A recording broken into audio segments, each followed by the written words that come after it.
Hello, everyone. Thanks for joining today. My name is Gary Crawford. I'm COO at XLCubed, and here today to talk about collaboration and commentary, which has been significantly extended in version 9.1. There are some people joining just as I talk, so I'm going to go relatively slowly just for the next moment or two, but I think it's good we get on because we will stop on the half hour. Okay, so as I think most of you are probably aware, we released version 9.1 last month in London at the Royal Society. We had a partner forum and a customer morning where we introduced some of the key new functionality within 9.1, and we'll be running a series of webinars over the next couple of months dealing with some of the major areas of functionality, which included new data connectors. We extended the HANA capability, added Essbase, looking at SAP BW. We improved some aspects of the ad hoc reporting and analytics piece. We added elements for formal reporting to provide, or to produce rather, some slicker reports more quickly, big time savers. We also added new mobile apps and some additional smarts within the dashboard environment, which was introduced within version 9. And then last, of course, but not least, collaboration and commentary. So we significantly extended the commentary capability within XLCubed with the release of version 9.1. Commentary has actually existed within XLCubed since version 8.1, I believe it was first introduced with. It was untouched in version 9 and then significantly extended in 9.1. And the big majority of the functional changes to commentary have been customer-driven, so they've been fed directly from feedback from customers and partners like yourselves in terms of additional things that they wanted to be able to do and additional functionality they were really after. And I think in the market as a whole, we've seen the whole degree of interest in commentary rise quite a bit, I would say in the last 12, possibly 18 months. So just really to summarize what we are talking about when we're talking about commentary, if we start with from a position which everyone's familiar with, I think pretty much everyone knows you can add a comment to a standard Excel cell. So you can simply right-click on an Excel cell, add comment, and you can add some text maybe that describes the number or some issues with the number. And that's fine. It's really useful. You can display it in different ways, but in a dynamic BI environment, it's a little bit restricted and restrictive because typically the reports are changing. So if I comment cell D10, then the value in D10 is going to vary by slicers, etc., that I've picked in the rest of the report. So the comment is not static. It generally would need to be assigned to a specific piece of data. And that's really something that we've specifically added to the commentary capability within XLCubed. It is very much dynamic commentary. It's data-tied commentary. So the comment, the associated comment, will move with the associated number, so to speak. But it still presents at the top level like a comment in Excel itself. So I wanted to talk through a few specifics around commentary just to set the scene and make sure people understand the basics of how it's implemented within XLCubed.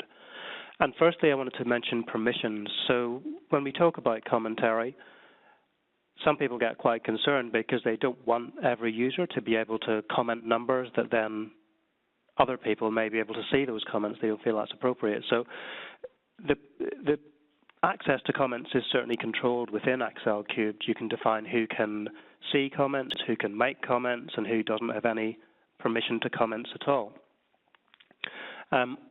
Also, once commentary is turned on for the XLCubed, let's say, environment, the overall XLCubed implementation, it doesn't mean that comments automatically become available within every report. You still have to enable them at a report or a grid level.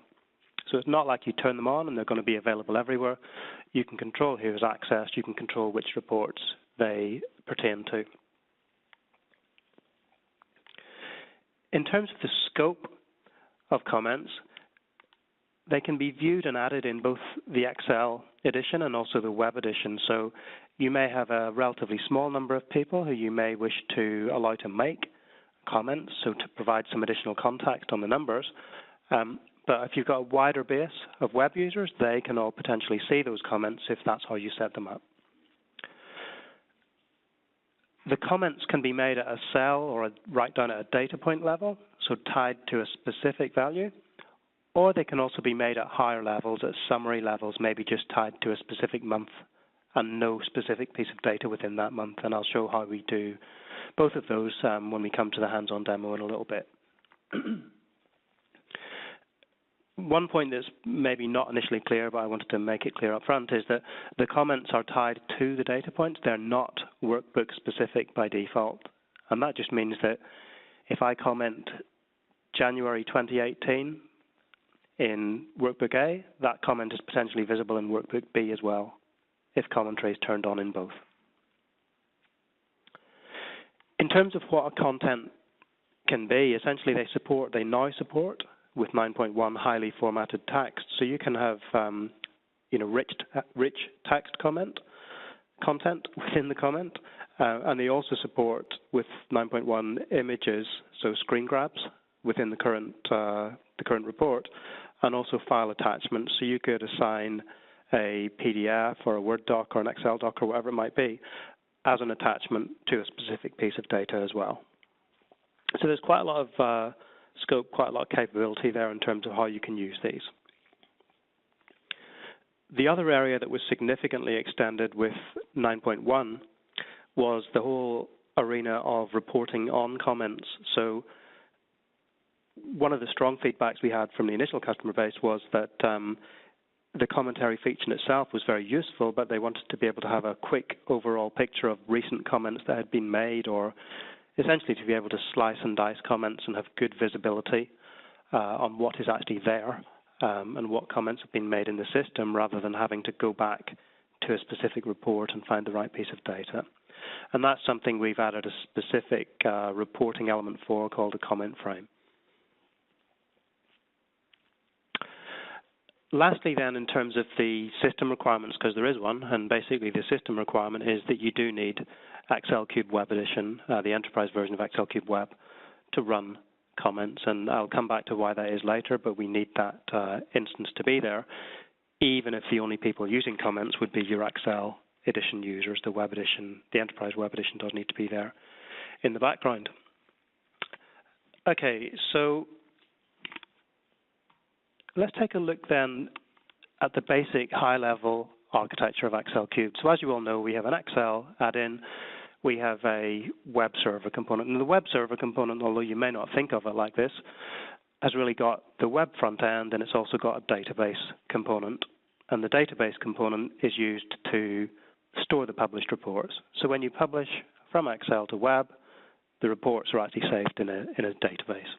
And that also is used for user permissions and scheduling and things like that. So other than that, both the XL edition and the Web edition are retrieving data primarily from analysis services as you use them to view reports. When we bring commentary into the picture, the thing that changes there really is that the comments themselves are written to the web server database and read from the web server database. So we don't write these comments back to the cubes, if you like, because A, you may not want us to, and B, you may not have access to do that in any case. So we write them into the XLCubed Web database itself, and then they're joined together at runtime, essentially, of the report with the analysis services data itself. So that's really why the requirement is there for XLCubed Web. And in terms of the permissions, I mentioned this briefly earlier, but within the control app for XLCubed Web, you can configure individual users, as we have on screen, or more likely groups of users, to what level of access they have for comments down at the bottom. So full control, view, or comment entry, or none, which is, many of the users may just have no access to comments at all. So that's it in terms of an individual user or a group permission to commentary. And then when it comes to individual grids, by default, the comments are disabled. So when you open an existing workbook, comments will still be turned off, and you'd have to go to the grid properties, to commenting, and enable it here, whether you want them just to be visible or also allow for the entry of new comments. Okay, so the setup is relatively straightforward, but I did just want to make you aware of it early because it's an obvious question as to how this stuff actually hangs together and works. So hopefully that gives you a good picture there. And we'll now move on to taking a look at the product itself and using it. So hopefully you can see my screen. I've got a very simple report on screen at the moment where I can use a slicer to update the period that we're reporting for. I've got two grids alongside each other. They're actually reporting exactly the same thing. And why they're there will hopefully become apparent in a second. But having gone to the grid on the left, if I want to comment a particular value, so let's say official part shop, we don't like the look of this number, there's some issue with it. So to comment that, I just go to the grid ribbon and go to the comment dialog here, or it's also on the right click, XLCubed comment. I'll do it from the ribbon because it's easier and quicker. And here I could say, I'll just make a very brief comment for now. So just say there's a stock issue affecting sales. You'd obviously make something a little bit more verbose than I just did, but you can see that that comment now shows up here. When I hover over the cell, it's got the red indicator. When I change the slicer, the comment goes away. When I change it back, it comes back. If I move that particular product elsewhere in the report, you can see that the comment will obviously move as well because it's tied specifically to this product, to this reseller, and to this period. But the grid over to the right, the comment is not visible at all. That's purely because commentary is not turned on this grid at the moment. So if I come in here to properties, commenting, and turn this on, then I'll get the same comment appear here. So you can see that they're shared across grids, and it's actually the underlying data that the comment is being tied to. If I take a look at the same report or a version of the same report on XLCubed Web, the same comment is going to be there. So you can see I've got stock issue here. It's going to be dynamic with the data. I haven't moved the column in this version because I published it before. But I could come in here, look at the comment, and I could add a second comment. And then when I come back to Excel, you can see that the additional comment there that I've entered on the web is now available in Excel. So hopefully you get the idea. The comments are all going back to one central repository, and they're potentially visible from any report that you're accessing that segment of data through. So that's really how they hang together, and just reiterating the fact that Excel and web are looking at the same store of comments. I wanted to move across now to a more formatted example and maybe show you a few use cases and then move on to talking about how comments can be actually reported on. So in this example, let's go to a blank month. So if we go to February, you can see we have a comment for revenue. When I switch that down to May,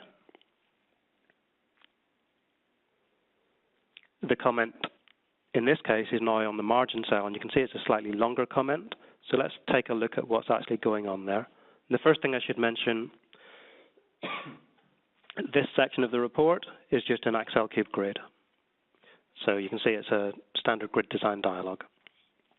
So if we take a look at this specific comment, so we can see there's actually a few people in this case who've commented on that particular cell. We have Jen initially raising a query on margins. What's the underlying issue? They don't seem sustainable. And that's replied to by Chris with a little bit of analysis as to what's going on, and ultimately Nirja suggesting when that may be resolved by and what we're doing to try and resolve it. Okay, now that in a business scenario is essentially someone looking at a report, not understanding or not liking a number and raising a question on it. Another way to do that would be pick up the phone and ask someone, send an email to someone. There's various other avenues. It's not like there is no other way to communicate this information. But the difference is, as soon as I talk about one of those other elements, you're taking a separate process, whereas this is really allowing you to answer that question in process. So it's coherent and it's in context sharing of information. And this means that if someone else comes to the report and has the same question as Jen did, they can see the answer instantly. So that's certainly one of the benefits, one of the potential benefits, and one reason why people are looking to get value from collaboration and commentary within BI tools. Now, another thing we've specifically added with version 9.1 is the ability to have separate threads within the overall comment stream. You can see here that in response to Chris's comment, I asked for a specific piece of action, asked to accelerate that. And that's specific to the comment Chris made, rather than just adding additional comments on top. And that specific area is new for 9.1, the discussion threads, the individual discussion threads. Okay, so if we move on then to think of another, or to think about another scenario where commentary and collaboration can be useful, one of those might be where there's some sort of issue with the data, some form of issue with the data. So if I come along to, let's pick August. There we go. So there's no comments here at the moment. Let's look at revenues. I could come along, and maybe that number is much lower than we'd expect, but I know the reason. So I could make a comment to say, no data from Northwest region.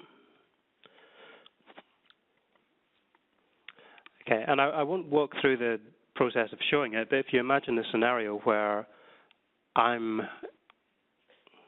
let's say I'm a power user or I'm someone involved in IT and I know there's been an issue, but the 500 other users accessing this report on the web may not. I can make the comment here, or I could do it on the web, and instantly they will get that flag when they load the report and they'll see what the underlying problem is. Now, the problem is not particularly well described here, but we could obviously come back in and make that comment in as much detail as we like. So I could edit it here, for example. It's a big bad message, so maybe we should make it red, much larger font. Excuse me. And the other thing that's been added within 9.1 is much more capability over the formatting of comments, so we can make it bold, italic, whatever we need. We could come down here, we could add bullet points, etc., etc. So you've actually got a lot of control over how you want to format the specific comments within 9.1, much more than you did so previously, certainly. The other aspect you've got is that you may see some icons across the top here where you can actually, if your comment pertains to a specific part of the data, you can actually take a screen grab to highlight that specific element of the data. So here, I could take an image of part of the report because maybe it's just that first row that I was interested in or whatever it might be, make some additional comments beneath that, and go ahead and add that. So you can take screen grabs to help isolate the point that you're trying to make with respect to the data. And then lastly, within that environment, if I re-edit that comment, we've also added support for attachments. So I can add an attachment which may be some supplementary information about the issue or about the product or the region or the sales manager or whatever it might be. In this case, it's actually just an XLCubed case study, but I can add that. I should have made a comment as well, but we'll pretend I did. But you can see now that the attachment is available here directly within the data. I can navigate down through that and bring it up as I need. And that's really any sort of standard attachments, PDF, Office documents, all of that type of thing are all now supported. So hopefully this is giving you a flavor of how it works. And bear in mind, I'm primarily showing it in Excel. Everything I show is obviously also transferable to the web. Once you publish the report, those comments are available on the web too. The comments that I've made so far have been really tied to a specific data point. So I'm clicking on a cell. If I comment here, it's tied to margin, to value, to month, to point of sale. That's something that you can, typically that's the most common scenario how we see people want to use this, but you do also have the option to comment at higher levels. So if I switch the month to December, you can see that down here we have a comment appear. Now that could have been just an if statement in Excel, but actually it is an XLCubed comment in this case. And you can see behind that particular number, we have an XL3 cube comment formula. And for those of you who've known XLCubed and used it for a little while, you'll probably recognize the syntax here is very, very similar to an XL3 lookup formula, which people use to, to display financial reports and things like that, cell by cell. And when I say very similar, I mean it's the same. So the syntax is literally the same. You've got the connection ID, which in this case is number 1, because we've only got one cube connection. And then it's just the hierarchies and the members to retrieve. So for the time hierarchy, whatever's in D1. For the point of sale hierarchy, whatever is in cell G1. But rather than retrieve a value, it's retrieving a comment that's stored against that slice of data. So I could, on that cell, come along and edit the existing comment or add an additional comment or whatever it might be. Like, let's say things have got worse and it's now not going to be fixed till the 14th. We can go ahead and update that. And that's the comment now that people are going to get. Or if we go to another month where the higher level comment doesn't exist, we can just add a new one here. So we could comment that value here. So various different ways in which they can be used, and also various different ways, different levels rather, at which they can be assigned. The other big element we've actually added for 9.1 is around not the mechanics of making comments and seeing them in contact within a specific report, but more around the reporting of comments. So once the comments have been made, and actually someone's just asked the question as well, so hopefully my timing is good, but making it more visible for the overall comments that have happened within the app. So if I go to the Visualize menu here, you can see that we've added something called a comment frame. And again, this is new for 9.1. So a comment frame is, as the name suggests, a frame that holds comments. And it's a dynamic window that's going to present the comments in the context of either a few slicers that you might define, or in the context of an existing grid, which is how it gets added by default. So you can see here, when I switch this to May, this will come up with the selection of comments that we were looking at earlier. So we're Jen, Chris, Nirja, and actually an older one from me as well. But that's coming up, and it's directly tied to the slicers from this grid. So if I edit this slicer frame, you can see that initially it's defaulted to show the comments from the last active grid that had any comments. I could switch that to show comments from another grid. And bear in mind, when we're saying show comments from a grid, we're really thinking about the slicers on the grid, because we know that the comments are actually stored against the data points. So it's more the slicers to the grid. Alternately, you can set these up to show comments based on specific members held in an Excel range, and that range could be populated through XLCubed slicers. So you might want to just see every comment held against January 2018. You could set that up that way. I won't go through the approach, but that could certainly be set up as well. The other element here that can be interesting is only show comments.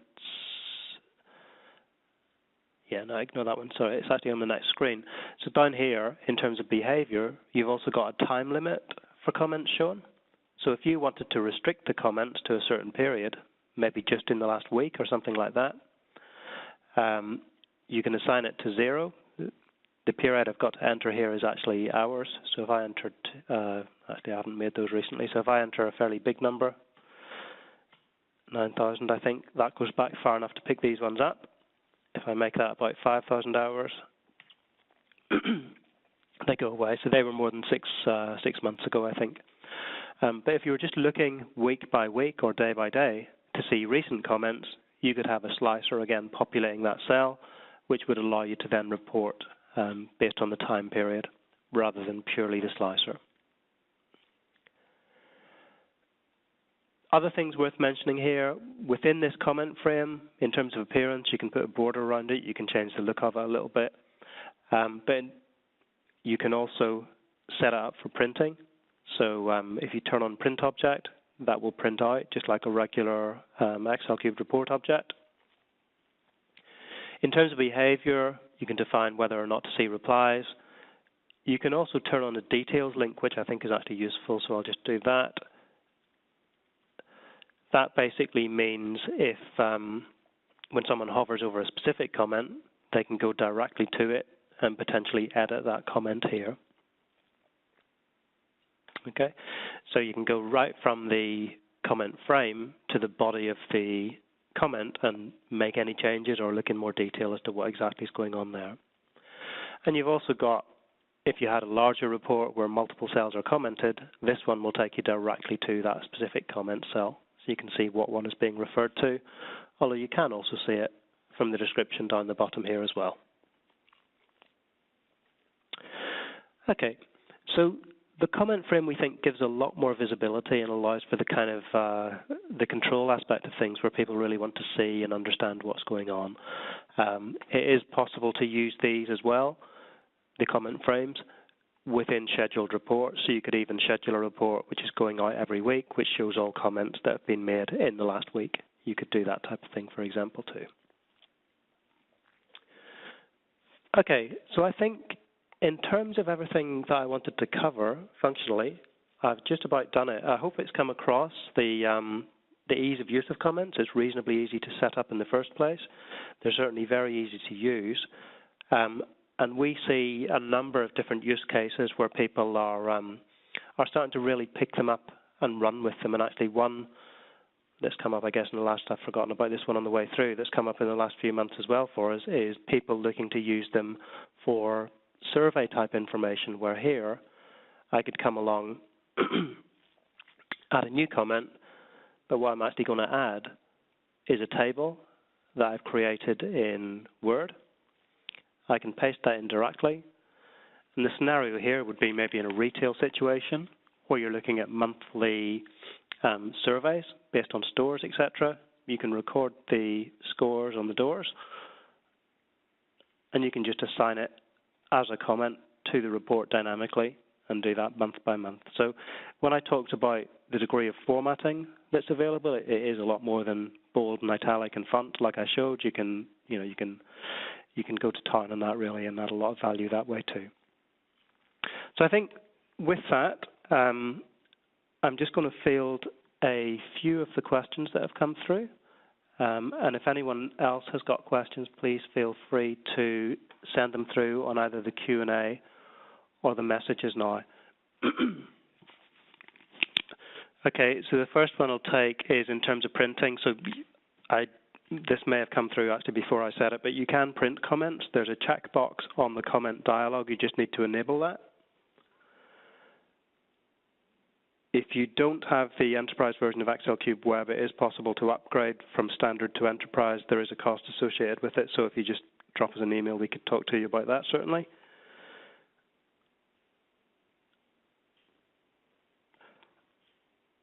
In terms of large documents, so someone's thinking about storing large documents on the as a comment, there's no upper limit, or none that there probably is eventually, but there's no sensible upper limit to the size of document that you can store.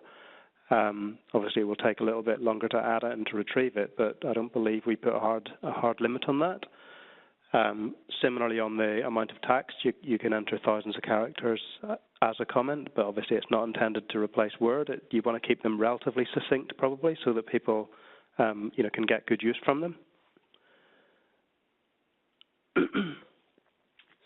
In terms of the presentation, yeah, we can absolutely share that. So I've got a note of that, and we can send that through.